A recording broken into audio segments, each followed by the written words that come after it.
আজকের এই ভিডিওটা আমি ডেডিকেট করছি ভারতবর্ষের সর্বকালের অন্যতম সেরা ক্রিকেটার ভারতরত্ন সচিন টেন্ডুলকারকে। যে ক্রিকেটার আমাকে এটা শিখিয়েছেন যে অটোমেটিক চয়েস কথাটার অর্থ কী, যেটা আমি আমার পেশার ক্ষেত্রে কর্মজীবনে সবসময় মেনে চলার চেষ্টা করি। হাই, আমি রক্তিম। তো চলুন আজকের ভিডিও শুরু করা যাক। অটোমেটিক চয়েস মানে হচ্ছে এমন একজন হয়ে উঠতে হবে যাকে দলে নেওয়ার সময় কেউ খুব একটা ভাববে না যে একে অটোমেটিক্যালি নিয়ে নাও। এখনকার ওরকম প্লেয়ার হচ্ছে জসপ্রীত বুমরা বা বিরাট কোহলি এরা। তো আজকে আমি এই ভিডিওটা অটোমেটিক চয়েস বেস্ট্রেট করেছি, অর্থাৎ বিভিন্ন জড়ে এবছরে আমার অটোমেটিক চয়েস কারা, যাদেরকে কেনার জন্য আমি অন্তত দুবার ভাববো না, এইরকম বেস্ট্রিট। এবং এজন্যই আমার আগের দুটো বেস্ট্রিট আপনারা যেটা দেখেছেন সেখানে কিন্তু আপনারা কোনো রেটিং দেখেননি, যেটা গত কয়েক বছর ধরে দেখেছেন 5-4-3-2-1, কোনো রেটিং দেখেননি। এজন্যই তার এখন বেস্ট অফ বেস্টকে আমি আলাদা করে আলাদা একটা ভিডিওতে নিয়ে এসেছি। এরা হচ্ছে সহজ কথায় বিভিন্ন ডিপার্টমেন্টের, সিভিল, মেকানিক্যাল, ইলেকট্রিক্যাল, বিভিন্ন ডিপার্টমেন্টের এরা হচ্ছে টপার, অর্থাৎ বিভিন্ন জ্বরের আমার এবছরের পড়া বেস্ট অফ বেস্ট হচ্ছে এরা। শুরু করব এমন একটা জ্বর দিয়ে। শোনা যায়, কতটা সত্যি আমি জানি না, শোনা যায় নাকি এই জ্বরে চাহিদা কম, এবং শোনা যায় প্রকাশকরাও নাকি লেখকদেরকে মোটিভেট করেন এই জ্বরে না লেখার জন্য। কিন্তু আমার ব্যক্তিগতভাবে এই জ্বর খুব পছন্দের, এবং এর অন্যতম বড় কারণ এই জ্বর আমাকে মানসিক রিলিফ দেয়। এবং এই জ্বরের লেখা কন্টিনিউ হওয়া দরকার, কারণ এখন যদি বাংলা সাহিত্য দেখেন, এক্সাক্ট পার্সেন্টেজ হিসাবটা আমি বলতে পারবো না, কিন্তু একটা বড় অংশ ডমিনেট করছে ডার্ক লেখা। তো ডার্কের বেরিয়ে আলোর কথা, হালকা কথা, যেটা আপনাকে মানসিকভাবে শান্তি দেবে, এই রকম লেখা হওয়া খুব দরকার। তাই প্রথম আমার এই অটোমেটিক চয়েসে প্রথম যে জ্বরটা নিয়ে আমি কথা বলবো সেই জ্বর হচ্ছে রম্য। এবং এই রম্যে আমি এবছর যে বইটাকে আমার অটোমেটিক চয়েসে জায়গা দিয়েছি সেই বইটার সম্বন্ধে আমি একটু ডিটেলে বলে দেবো। তখন এই বইটার কিন্তু কোনো ইন্ডিভিজুয়াল রিভিউ কোনোদিন কোনো ভিডিওতে আমি কভার করিনি। মজারু, লেখক সিদ্ধার্থ পাল। এই হচ্ছে বইটার পুরোটা খুলে দেখালে, এবং বইটার পেজ নাম্বার আমি আপনাদের দেখে বলে দেবো। আমি আগেই বললাম এটা নিয়ে কখনো করিনি রিভিউ। 112 পেজ, এবং দাম হচ্ছে এমআরপি হচ্ছে 200 টাকা। এবং এখানে অনেকগুলো, এখানে আমি দেখিয়ে দিচ্ছি কতটা ধরা পড়লেন, অনেকগুলো ছোট ছোট রম্য গল্প রয়েছে। এবং এটা প্রমাণ করে যে লেখক সিদ্ধার্থ পাল হালকা লেখা, মানুষকে ভালো রাখার লেখা, মানুষের মন ভালো করে দেওয়ার লেখা কতটা হাইলি স্কিল্ড ভাবে উনি লিখতে পারেন। এবং আগামী দিনে আমি চাইব লেখক সিদ্ধার্থ যেন এই ধরনের জ্বর থেকে বেরিয়ে না যান। আপনারা হয়তো এর আগে আমার ভিডিওতে, মানে চ্যানেলের অন্য ভিডিওতে সিদ্ধার্থ দুটো বইকে আমি কভার করেছি, সেটা দেখেছেন। একটা হচ্ছে আলফা ব্লু, আরেকটা হচ্ছে হিমযুগ। দুটোই সর্ট অফ সাইফাই। তো সেটার বাইরে বেরিয়ে সাইফাই থ্রিলার, অ্যাডভেঞ্চার থ্রিলার, এই সমস্ত ডার্ক জিনিস, খুনোখুনি, এগুলোর বাইরে যে সিদ্ধার্থ বেরিয়ে গেছেন, এবং এরকম একটা বই আমাদের সমগ্র বাংলার পাঠককুলকে উপহার দিয়েছেন, এটার জন্য অসংখ্য ধন্যবাদ লেখক সিদ্ধার্থ পালকে। রম্যের ক্ষেত্রে আমার বেস্ট অফ বেস্ট, আমার টপার এবছরের মজারু সিদ্ধার্থ পাল। এরপরে যে বইটা নিয়ে আমি কথা বলবো সেই বইটা আমি দেখাতে পারছি না ইনসিডেন্টালি, কিন্তু এই লেখক এখনকার সময় কম বয়সী লেখকদের মধ্যে, অর্থাৎ যাদের বয়স মিড 40s রয়েছে, বাক্যের দিক থেকে বা ন্যারেশনের দিক থেকে সম্ভবত আমার চোখে পড়া সবচেয়ে ভালো ন্যারেশন তার। এবং ন্যারেশনের দিক থেকে আমি যাকে স্ট্যান্ডার্ড বলে মানি, সৈকত মুখোপাধ্যায় স্যারের কাছাকাছি যাওয়া যদি কারোর আগামী 10 বছরে সম্ভব হয় কেউ, তো সেটা বিশ্বাস করি এই লেখক। এবং বইয়ের নাম নৈশ অপেরা, লেখক সাক্ষ্যজিৎ ভট্টাচার্য এবং পাবলিশার সুপ্রকাশ। এই বইটারও আমি কখনো কোনো রিভিউ করিনি ইন্ডিভিজুয়ালি, তাই এই বইটা নিয়ে বলে দিই। এটা হচ্ছে তনয়া সিরিজের গল্প বা উপন্যাস। তনয়া সিরিজ মানে শেষ মৃত পাখি থেকে যেটা শুরু হয়েছিল। তনয়া একজন ইনভেস্টিগেটিভ জার্নালিস্ট, এবং গল্পের প্যাটার্ন হচ্ছে পুরনো কেস, আনসলভড কেস আবার খুলে বের করে এটাকে সলভ করা। এবং ঠিক এইখানেই বাজিমাত করেন লেখক সাক্ষ্যজিৎ।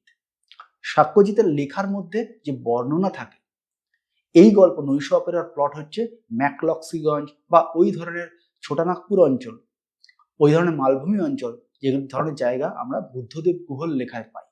এবং সাক্ষ্যজিৎ তার বর্ণনার গুণে এটাকে এক ধাপ এগিয়ে নিয়ে যান এবং তার সঙ্গে খুব সুচতুরভাবে এবং খুব সুচারুভাবে থ্রিলটাকে সাক্ষ্যজিৎ কিন্তু মিশিয়ে দিতে পারেন। এবং এই মেলামেশার ফলে এটা শুধুমাত্র একটা খুন সলভের গল্প বা একটা পুরনো মার্ডার মিস্ট্রি সলভের গল্পতে আটকে থাকে না, সেটা কিন্তু এক ধাপ উপরে যায়। যেটা আমি গত কয়েকদিন ধরে বেশ কয়েকটা পুলিশ স্টোরি যখন কভার করেছি, এই ব্যাপারটা নিয়ে আমি ভোকাল থেকেছি। বিভিন্ন সময় আপনারা আমার বিভিন্ন স্টেটাসে, যারা আমার হোয়াটসঅ্যাপে আছেন তারা আমার হোয়াটসঅ্যাপ স্টেটাস থেকে বুঝতে পেরেছেন যে শুধুমাত্র একটা মার্ডার মিস্ট্রি লিখলে কিন্তু আপনি এক ধাপ উপরে যেতে পারবেন না, আপনাকে তার উপরে যেতে হবে। এবং সেই উপরে যেতে হবে আপনাকে ন্যারেশন দিয়ে, আপনাকে সেন্টেন্স দিয়ে। সাক্ষ্যজিৎ ভট্টাচার্য এক্স্যাক্টলি ওটাই করেছে। আউটস্ট্যান্ডিং লেগেছে আমার নন পুলিশ থ্রিলারের ক্ষেত্রে। আমার এবছরের সেরাদের সেরা সাক্ষ্যজিৎ ভট্টাচার্য, নৈশ অপেরা, সুপ্রকাশ পাবলিশার। চলে যাব আমার প্রিয় জ্বর, এবং এবছরে যে জ্বরের অনেকগুলো বই পড়েছি তার মধ্যে দুটো সেরাদের সেরাকে নিয়ে। তার মধ্যে একটা হচ্ছে দ্বীপ প্রকাশনার বই বারাণসী, সুমন গুপ্ত। এই বইটা, এই বইগুলো ইন্ডিভিজুয়াল রিভিউতে কভার করা রয়েছে। এই বইগুলোর দাম বা পেজ নাম্বার আমি অত কিছু বলছি না, শুধু পাবলিশারটা বলে দিচ্ছি। মোটামুটি এইরকম থিকনেস বইটা, এবং খুলে দেখালে বইটা এরকম দেখতে। ভিতরে ছবি আছে অনেক রকমের, সম্ভবত আমি অনেকদিন আগে পড়েছি, সামনে থেকে দেখালে এরকম দেখতে। গোটা বারাণসীর একদম মানে শুরু থেকে শেষ অব্দি, অহল্যাবাই হোলকার থেকে কাশী বিশ্বনাথ টেম্পল, এখনকার সময় বর্তমান প্রধানমন্ত্রী নরেন্দ্র মোদীর লোকসভা কেন্দ্র বারাণসী কিভাবে উন্নতি করছে, কিভাবে তার ডেভেলপমেন্ট হচ্ছে, এই পুরো ব্যাপারটা কভার করা রয়েছে এই বইতে। এবং খুব ভালো করে বারাণসীর এখনকার রাজনীতি, সমাজনীতি, অর্থনীতি এবং ইতিহাসে বারাণসীর ইভলিউশন, কিভাবে বারাণসী হয়ে উঠলো মাহাত্মের পুণ্যভূমি, এই পুরো ব্যাপারটাকে এখানে লেখা হয়েছে। এটা শুনেছি সাপ্তাহিক বর্তমানে নাকি সিরিজ হয়ে বেরোতো, তারপর এটা বই হয়েছে কিছুটা বাড়িয়ে, এবং শেষে গোটা বারাণসীর একটা এনসাইক্লোপিডিক ব্যাপার দেওয়া যায়, কোথায় কোন মন্দির, রাস্তা, সমস্ত কিছু, যেটা খুবই ভালো। এবং নন ফিকশন হিসাবে এই বইটা কিন্তু দারুণ লেগেছে আমার, এটুকু বলতে পারি। এবং বুঝতেই পারছেন, মানে এমনি এমনি তো আমি এটাকে বলছি না যে আমার সিভিল ডিপার্টমেন্টের টপার, সেটা তো আমি বলছি না, নিশ্চয়ই তার পিছনে কারণ রয়েছে। তো এই বইটা আমার দুর্দান্ত লেগেছে, নন ফিকশন, সুমন গুপ্ত। এরপরে, ঠিক এরপরে যে বইটা নিয়ে আমি কথা বলবো, সে বইটা মানে আমার অত্যন্ত প্রিয় একজন নেতাকে নিয়ে লেখা, এবং মানে কি বলা যেতে পারে, ভারতবর্ষকে প্রথম ইন্ডিভিজুয়াল এক্সেলেন্সে যে গর্বিত করেছিল সেই মানুষ দুজনকে নিয়ে লেখা। শান্তিনিকেতনে গান্ধীজি, রাজনারায়ণ পাল। এটা কংগ্রেস রাজনীতির বই নিয়ে আমি অনেকবার বলেছি, রিপিটেডলি বলেছি, এবং রাজনারায়ণ পালের লেখার গুণে এই লেখাটা এক ধাপ উপরে চলে গেছে। আবারও ন্যারেশনের কথা বলছি, এবং এখানে অনেকগুলো চ্যাপ্টার রয়েছে। চ্যাপ্টারগুলো আমি একটু রিমাইন্ড করিয়ে দিই। এটা পত্রলেখা পাবলিশারের বই। সেই চ্যাপ্টারগুলো হচ্ছে গান্ধীজির প্রথম শান্তিনিকেতন দর্শন, অসহযোগের ডঙ্কা, চরকার শব্দ, তোমার ভার আমার পরে, বেলা শেষের গান। শান্তিনিকেতনে গান্ধীজি প্রথমবার যান 1925, শেষবার যান রবীন্দ্রনাথ মারা যাওয়ার বেশ কিছুদিন পর 1945। এই 20 বছর, এই 2 দশকের গান্ধীজি শান্তিনিকেতন যাতায়াত এবং ইন্টারাকশন নিয়ে গান্ধীজি শান্তিনিকেতনকে কি দিলেন এবং গান্ধীজি থেকে শান্তিনিকেতন কি পেল, এই ব্যাপারটা খুব সুন্দর করে, এবং গান্ধীবাদ যে দর্শন, যে সহনশীলতা, এক্সেলেন্ট ভাবে এটার মধ্যে লেখা হয়েছে। কিন্তু পলিটিশিয়ান গান্ধীজিকে কিন্তু এখানে এক্সপ্লোর করা হয়নি। বইটাকে আমি খুলে দেখ, খুব পছন্দের বই, এটা খুব পছন্দের বই। বছরের শুরুর দিকে, গত বইমেলার শেষের পর আমি এই বইটা রিভিউ করেছিলাম।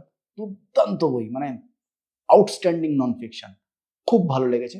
শান্তিনিকেতনে গান্ধীজি, রাজনারায়ণ পাল, দারুণ বই।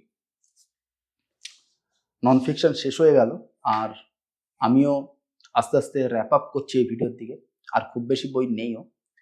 এরপরে যে দুটো বই রয়েছে, এবং স্বাভাবিকভাবেই যখন এটা আমি বলছি যে এটা অটোমেটিক চয়েস, তো আমি তো অনেক সচিন টেন্ডুলকারকে এক জায়গায় আনতে পারি না, সেটা নেক্সট ইম্পসিবল। সচিন টেন্ডুলকার কি করে 20টা টেন্ডুলকার আমি জোগাড় করবো, সেটা সম্ভবই না।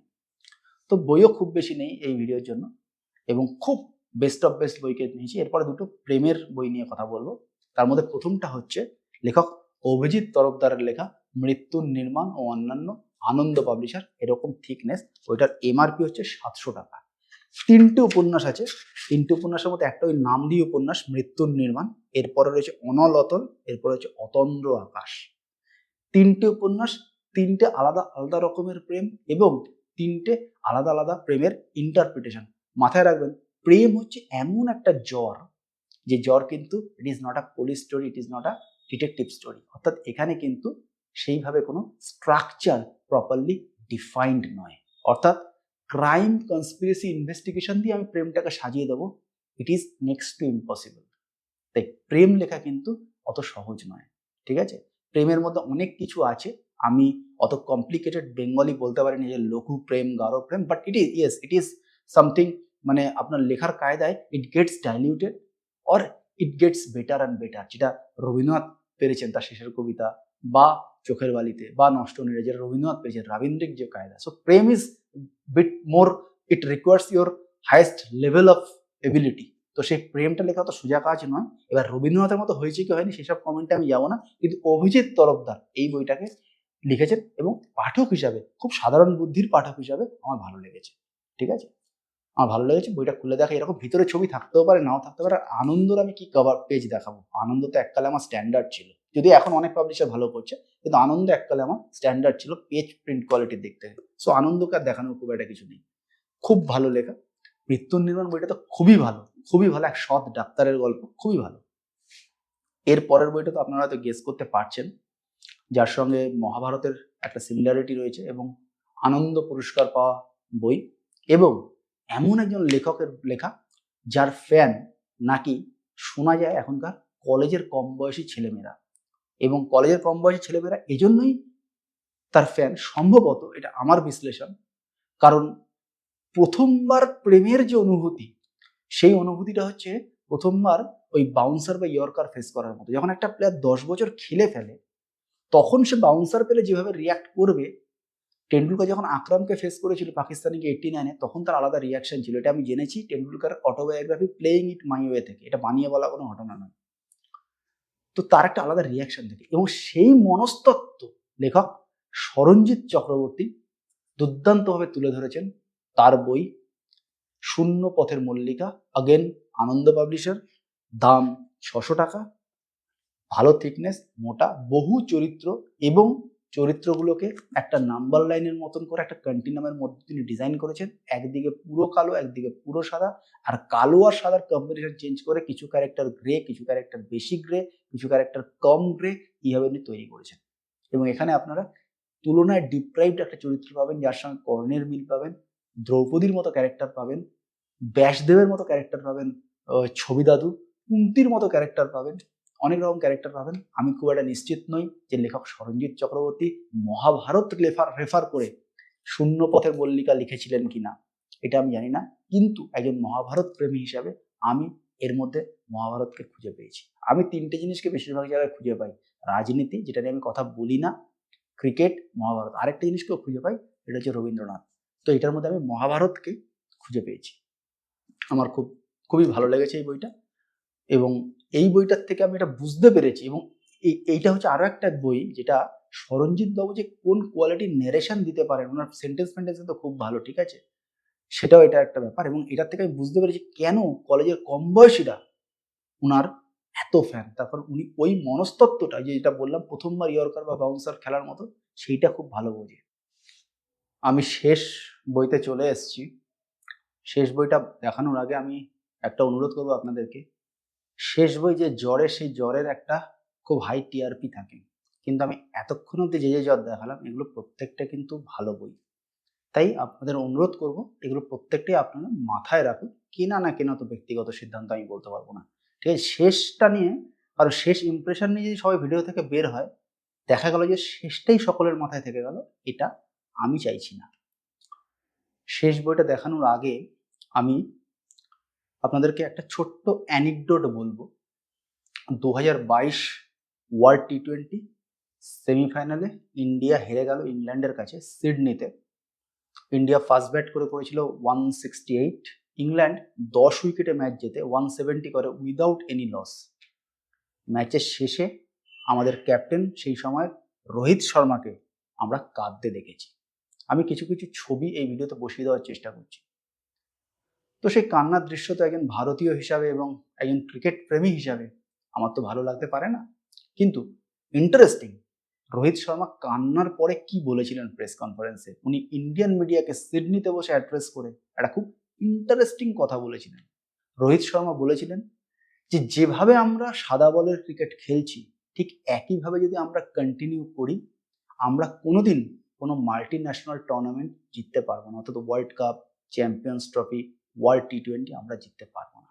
আমাদের খেলার অ্যাপ্রোচ চেঞ্জ করতে হবে এবং এটা যদি ফার্স্ট ফিল্ডিং করি প্রথম বল থেকে সেইভাবেই বল করতে হবে, অ্যাটাকিং ফিল্ডিং সাজিয়ে বোলার সেইভাবে বল করবে। আর ফার্স্ট ব্যাটিং করলে রোহিত শর্মা তো নিজেই ক্যাপ্টেন, তিনি নিজেই ফার্স্ট বল থেকে দেখিয়ে দেবেন। এটাকে হিন্দিতে বলে হাভি হওয়া, অর্থাৎ অনেক বেশি ডমিনেটিং, অনেক বেশি অ্যাসার্টিভ কায়দায় আপনাকে হোয়াইট বল ক্রিকেট খেলতে হবে। এরপর কি হলো, এরপর আমি আপনাদের একটা স্ট্যাটিস্টিক্স দেবো। 27টা হোয়াইট বল ম্যাচ রোহিত শর্মার ক্যাপ্টেন্সিতে তারপরে আমরা খেলেছি।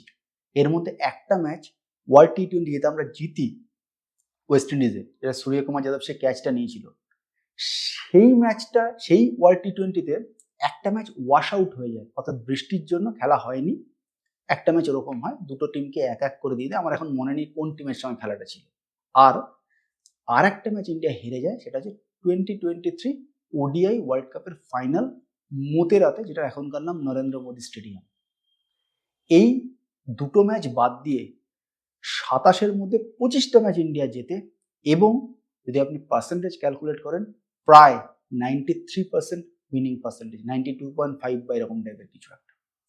যদি ওই ওয়াশ আউট ম্যাচটা হতো হয়তো ইন্ডিয়া সেটাও জিততো, সেক্ষেত্রে পার্সেন্টেজ আরও বাড়তো। অর্থাৎ অ্যাপ্রোচ চেঞ্জ করে রোহিত শর্মার যে দর্শন, সেই দর্শনে গিয়ে ইন্ডিয়ার কি হলো রেজাল্ট সেটা আপনারা দেখতে পাচ্ছেন এই স্ট্যাটিস্টিক্সের মাধ্যমে। এবং দুটো মাল্টিন্যাশনাল টুর্নামেন্ট আমরা জিতলাম, তারপরে একটা ওয়ার্ল্ড টি20 যেটার কথা আমি একটু আগে বললাম, আরেকটা champions trophy. So approach change করে এই লাভটা ইন্ডিয়ান ক্রিকেটে হলো সাদা বলের ক্রিকেটে। মনে রাখবেন রোহিত শর্মা কিন্তু one of the greatest in white ball cricket, যার থেকে ভালো রেকর্ড একমাত্র MS ধোনি ছাড়া কোনো ক্যাপ্টেনের নেই। রোহিত শর্মা সেরকম একজন ক্যাপ্টেন সাদা বলের ক্রিকেটে, তার অ্যাপ্রোচ ফলো করে এই লাভ হলো। আমি শেষ যে বইটা নিয়ে কথা বলবো আপনারা তো বুঝতেই পারছেন, সেই বইটায় আমি দুজনের রিইনকারনেশন দেখেছি, দুজন মানুষের পুনর্জন্ম দেখেছি, দুজন মানুষের দুটো নতুন ভার্সন দেখেছি। দর্শনা 2.0 এসছে, অর্থাৎ চরিত্র ইভলভ করেছে, বোঝা গেছে। এবং আরেকজন ইভলভ করেছেন, চরিত্রের যিনি স্রষ্টা পিয়া 2.0 এসছে, অর্থাৎ একসঙ্গে চরিত্র এবং লেখিকা দুজনে একসাথে ইভলভ করতে করতে গেছে। এর কারণটা হচ্ছে কোথাও গিয়ে লেখিকা এটা রিয়েলাইজ করেছিলেন রোহিত শর্মার মতো, আমি জানি না, আমার সঙ্গে এই নিয়ে কোনো ইন্টারাকশন হয়নি, আর আমি খুব একটা নিশ্চিত নই লেখিকা ক্রিকেটের খবর এতটা মাইনিউট লেভেলে রাখেন কিনা, যে কোন ক্যাপ্টেন কি বলছে প্রেস কনফারেন্সে এত খবর উনি রাখেন কিনা আমার জানা নেই। কিন্তু আমি এটুকু বলতে পারি রোহিত শর্মার মতো লেখিকা এটা রিয়েলাইজ করেছিলেন, ওনার ব্যাক অফ দ্য মাইন্ড ওইভাবে পুলিশ স্টোরি বললে হবে না যেভাবে এতদিন পুলিশ স্টোরিকে ন্যারেট করা হয়েছে। ন্যারেশনে একটা হিউজ চেঞ্জ এসছে। আপনারা যদি বেস্টিক চক্র থেকে নিশাদে আসেন তাহলে বুঝতে পারবেন যে সেই সাদা বলের ক্রিকেট খেলার মতো ন্যারেশনে কিন্তু বিরাট বদল এসছে এবং ক্যারেক্টারটাকে নতুন করে রিডিজাইন করা হয়েছে, দর্শনাকে নতুন করে রিডিজাইন করা হয়েছে। আমি সেই জন্য বারবার বলছি লেখিকা 2.0, ক্যারেক্টার 2.0 নতুন ভার্সানে অ্যাপিয়ার করেছে এই সিরিজ। এবং এই জিনিসটা যদি দুটো বইকে পাশাপাশি ফেলে আপনি পড়েন তাহলে এটা বুঝতে পারবেন। অর্থাৎ ওই যে অ্যাপ্রোচ, যে সমস্ত কিছু টেকনিক ফলো করে একটা মানে কি বলবো, একটা যে স্টিরিওটাইপ যে অ্যাপ্রোচে হচ্ছিল সেইভাবে করলে কিন্তু আর হবে না, এটা কোথাও গিয়ে লেখিকা রিয়েলাইজ করেছিলেন এবং করেছিলেন বলেই এই মানে উপন্যাস নিষাদ এই উচ্চতায় গেছে। এবং সেই জন্যই আমি কিন্তু এটাকে অটোমেটিক চয়েসে জায়গা দিয়েছি, কারণ এটা নিয়ে কারো বিশেষ ভাবার দরকার নেই, এই ভিডিওর কোনো বই নিয়ে বিশেষ ভাবার দরকার নেই, চোখ কান বুঝে কিনে নেওয়া যাবে। তো এই হচ্ছে নিষাদের ব্যাপারে আমার ইন্টারপ্রিটেশন, মানে এটা যে আলাদাই উচ্চতায় চলে গেছে এটার অন্যতম বড় কারণ কিন্তু এটা যে অ্যাপ্রোচ চেঞ্জ হয়েছে। এবং আই এম হ্যাপি যে ক্লাস আর ফর্মের মধ্যে লেখিকা পিয়া সরকার ডিফারেন্সিয়েট করতে পেরেছে। নিষাদ বইটা দেখিয়ে দিই, অন্তরিক পাবলিকেশন, পিয়া সরকার নিষাদ। অর্থাৎ ন্যারেশন যে ওনার ক্লাস, ওনাকে ওটা দিয়েই সার্ভাইভ করতে হবে এবং ফর্ম হচ্ছে ওনার গল্প, এটা উনি বুঝতে পেরে গেছেন এবং লেখার মাধ্যমে উনি এটা পাঠকদেরকেও বুঝিয়ে দিতে পেরেছেন। অর্থাৎ গল্পটা, conflict 1 year 2 year down the line যে কেউ ভুলে যাবে, কিন্তু মনে থেকে যাবে ওই অ্যাপ্রোচ, যে সাদা বলের ক্রিকেট ভাই কি করে খেলতে হয় আমি তোমাদের দেখাচ্ছি, আমি রোহিত শর্মা, আমি ওপেন করছি, আমি দেখাচ্ছি কি করতে হয় সাদা বলের ক্রিকেটে, এবং তার ফল দুটো মাল্টিন্যাশনাল টুর্নামেন্ট জেতা। এই বইটা ধার কাছে কাউকে আমি দেখতে পাচ্ছি না অন্তত 26 বই মেলায়, ঠিক আছে, এইটা একদম নিশ্চিত। তো আমার এই ভিডিও ভালো লাগলে অবশ্যই একটা থামস আপ, চ্যানেল ভালো লাগলে সাবস্ক্রাইব, দেখা হবে পরের ভিডিও, তাদের ভালো থাকবেন, টাটা।